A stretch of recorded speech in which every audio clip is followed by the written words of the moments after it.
इंद्रियाणि पराण्याहुः इंद्रियेभ्यः परम मनः मनसस्तु परा बुद्धिः यो बुद्धेः परतस्तु सः। हे पार्थ, जड़ पदार्थ से इंद्रियां श्रेष्ठ है और इंद्रियों से श्रेष्ठ है मन। मन से श्रेष्ठतर है बुद्धि और बुद्धि से भी श्रेष्ठ है आत्मा।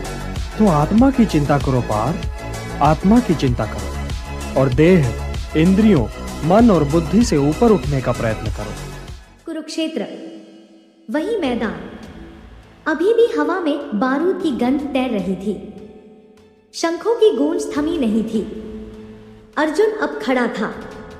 धनुष उसकी मुट्ठी में कस गया था, लेकिन मन अभी भी उथल पुथल कर रहा था। कृष्ण की ओर देखते हुए उसकी आंखों में एक नया सवाल था। हे कृष्ण, अर्जुन की आवाज में उलझन थी। अगर ज्ञान ही श्रेष्ठ है, अगर आत्मा अमर है और शरीर नश्वर, तो फिर मुझे इस युद्ध में कर्म करने को क्यों उकसा रहे हो? मुझे तो लगता है आप मुझे दो विपरीत बातें कह रहे हैं। एक ओर सांख्य योग की महिमा, दूसरी ओर कर्म का आदेश। मेरा मन भ्रम में पड़ गया है।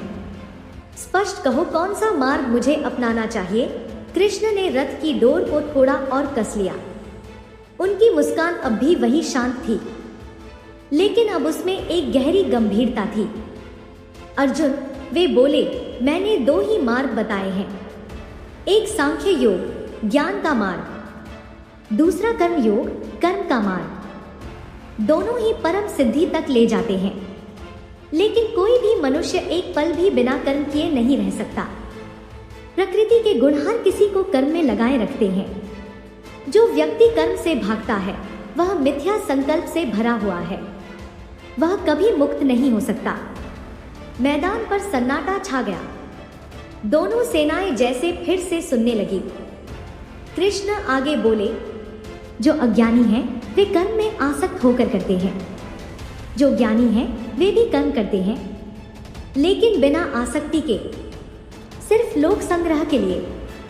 अगर मैं स्वयं कर्म नहीं करूं, तो ये सारे संसार मेरे पीछे पीछे चलने लगे, सब कुछ रुक जाए। इसलिए मुझे भी कर्म करना पड़ता है।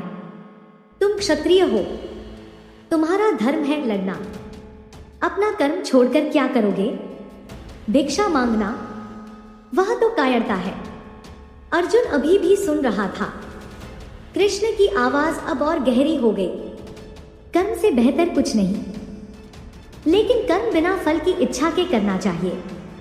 जो व्यक्ति कर्म करता है लेकिन फल की आशा नहीं रखता, वही सच्चा कर्मयोगी है। सब कुछ यज्ञ के रूप में करो। यज्ञ से वर्षा होती है, वर्षा से अन्न, अन्न से प्राणी। इस तरह सारा चक्र चलता है। जो इस चक्र को तोड़ता है, वह पापी है। वह केवल इंद्रियों को सुख पहुंचाने वाला है। कृष्ण ने एक पल रुककर अर्जुन की आंखों में देखा। सबसे बड़ा शत्रु है काम। यह काम ही क्रोध को जन्म देता है। यह ज्ञान को धुएं की तरह ढक लेता है। जैसे आग को धुआं, दर्पण को मैल, गर्भ को झिल्ली, इसी तरह काम ज्ञान को ढक लेता है। इंद्रियां, मन, बुद्धि, ये सब काम के घर हैं। इन्हें जीत लो। सबसे पहले इंद्रियों को वश में करो, फिर मन को, फिर बुद्धि को। जो इन पर विजय पा लेता है, वही सच्चा पुरुष है। अर्जुन का चेहरा अब बदल रहा था। उसके कंधे सीधे हो गए, हाथों में नई शक्ति आ गई। कृष्ण ने अंत में कहा, अर्जुन, अपना स्वधर्म करो, भले ही वह थोड़ा अपूर्ण ही क्यों न हो। दूसरों का धर्म पूर्ण करके भी मत करो। सब कर्म प्रकृति के गुणों से होते हैं, लेकिन अहंकार में भ्रमित होकर मनुष्य सोचता है, मैं कर रहा हूं। जो इस सत्य को जान लेता है, वह कर्म करता है, लेकिन आसक्त नहीं होता। वह यज्ञ भाव से करता है, वह मुक्त हो जाता है। संजय ने धृतराष्ट्र से कहा, महाराज। कृष्ण की यह वाणी सुनकर अर्जुन का मन शांत हो गया, जैसे कोई तूफान गुजर जाने के बाद समुद्र शांत हो जाए। उसने धनुष फिर से कस लिया। उसकी आंखों में अब न डर था, न मोह, केवल कर्तव्य की ज्योति थी। कुरुक्षेत्र फिर से गूंज उठा। शंख बज उठे, इस बार अर्जुन का रथ आगे बढ़ने को तैयार था। यह था भगवान गीता का 3रा अध्याय, कर्म योग, जिसने सिखाया कि ज्ञान और कर्म अलग नहीं, दोनों एक ही सिक्के के दो पहलू हैं। जिसने बताया कि बिना कर्म के कोई मुक्ति नहीं, लेकिन कर्म बिना फल की इच्छा के ही सच्चा कर्म है। जिसने सिखाया कि काम ही सबसे बड़ा शत्रु है और उसे जीतने का एकमात्र मार्ग है समर्पण और आत्मनियंत्रण। बस एक बार समझ लो, फिर जीवन का कोई भी कर्म तुम्हें बांध नहीं सकता।